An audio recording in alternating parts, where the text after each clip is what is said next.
Good evening mga kayamski. Nandito kami ngayon sa aking ate. Uy, magsalita ka naman dyan kayamski rin.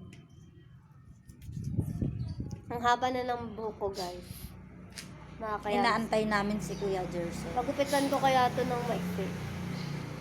Inaantay namin si Kuya Jerson. Sobrang haba na Ito ang kami. nipis pa. Gupitan na.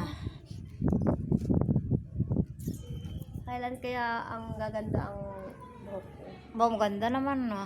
Pangit? Ganda naman na yan. Wala. Inaantay namin si Kuya Jerson. Ang tagal-tagal ni Kuya Jerson. Bukas, uwi na ulit. Uwi na kami ng sa sahod ulan. Kami ay kukuha ng iba pa namin mga gamit, mga kayamski. Diba? Ang dry ng hair ko.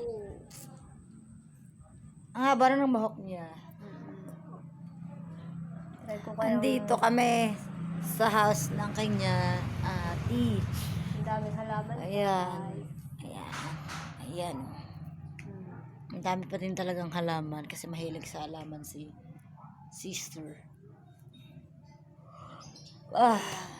Inantay namin si Kuya Jerson. Napakatagal. Yan. Ang pangit talaga ng buhok ko, guys. Pero mahaba na, di ba? Kakaipit yan eh. Sa trabaho.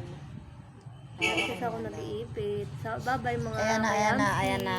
Sige Mamaya po, na ulit. nandito na po ang Bye-bye. aming service. Goodbye.